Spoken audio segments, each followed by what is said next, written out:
Now, what is Islam? Well, first of all, important to understand the word Islam itself is not originally an English word.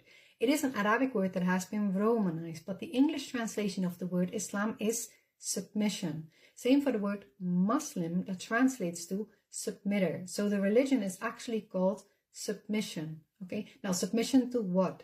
Submission to God. Submission on two levels. The first one, your exterior, to submit your actions, your external, observable behavior to the commandments of God, such as don't kill, don't steal, don't do that, give for charity, perform your prayers, all those things. That is the focus message of the Torah. Now, the second level of submission is on your interior, to submit your soul to the light of God and not let the darkness take away your light. And that is the focus message of the gospel. Now, as we are born as pure beings, beings of love and light, loving, forgiving, all that. You can still see it with small children, but during this life, we learn a lot of negative things. We learn darkness, evil, hate. We go through hardships, pain, all those things, and they change the way we are. Now, are we able to purify our souls from those effects? That is the choice of our free will. Are we going to choose to be a servant of God? Not only in our actions, but also in our internal state of being. Are we going to be the way that God created us to be? That is, as beings of love and light. Or are we going to be drawn into the darkness, negativity, pain, hate, all those things? That is the focus of Islam.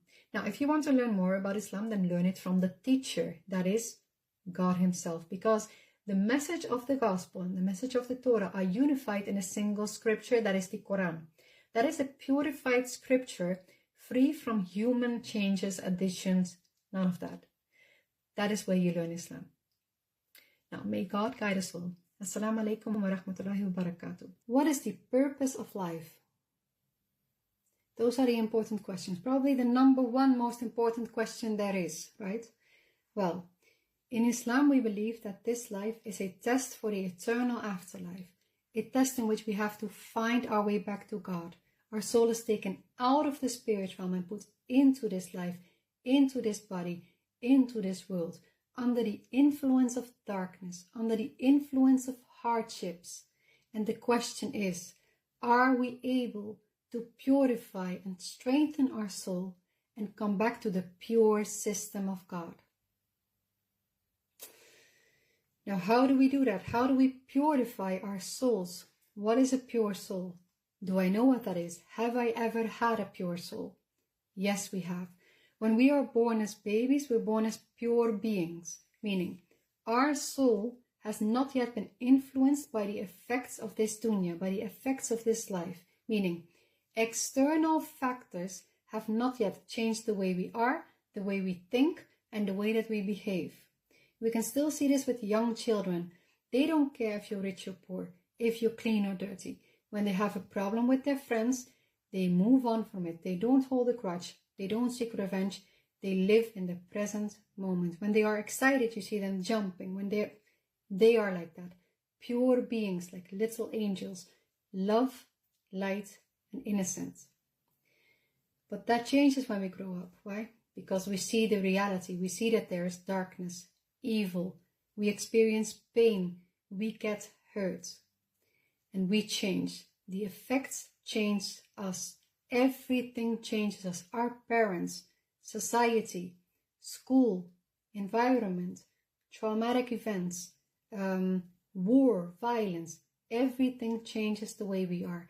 This is a basic rule of survival, to adapt yourself to the situation, to the environment. Now the question is, are we able to undo those effects? How do we purify our souls from the programming of this dunya? How do we go back to the factory settings of God, that is a pure being of love, light, innocence and peace, and obviously monotheism? Too bad there's not a shortcut, there's no button like reset to factory settings. You can't go back to the past, you can't unknow what you know. We have to go through it the hard way. Now the first step is, know that you have been conditioned. Everything about you, your belief system, the way you are, everything. The second step is identify the programs.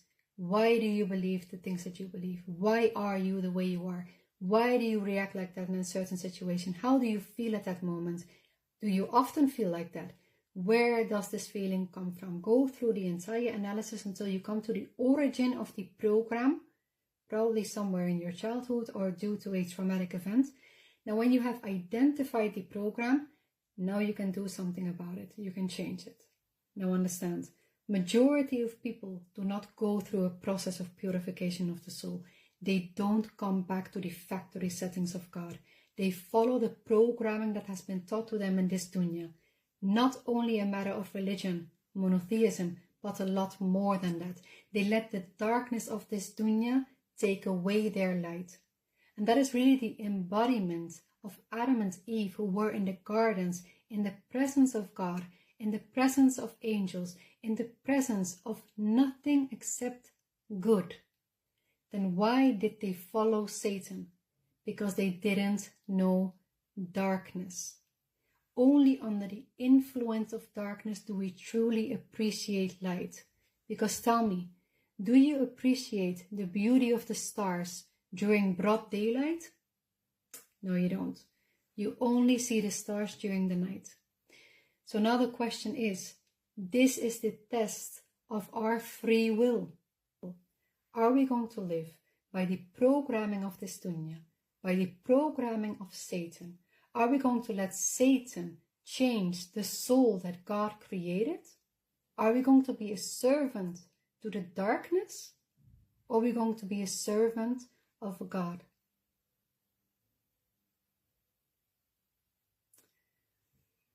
Now, if you want to be a true servant of God, you have to go through purification, because God doesn't change the condition of a person until he changes what is within himself. You have to take that initiative. And if you don't go through purification, you can't even reach the true message of the Quran. You might have read the book and memorized the Quran, but your soul wasn't ready. When your soul is ready and you want to reset to factory settings, then you find the system of God explained in the Quran. Guidance for mankind, to lead mankind out of darkness into light. A guidance and a healing of the soul. There's no point at looking at anything other than the system of God, because anything else is only performance. You do not possess the knowledge to know who is guided by God or who is not. So don't look at performance. Change the system. You don't want to change one system of the dunya with another system of the dunya. You want to go back to the factory settings. Do you understand?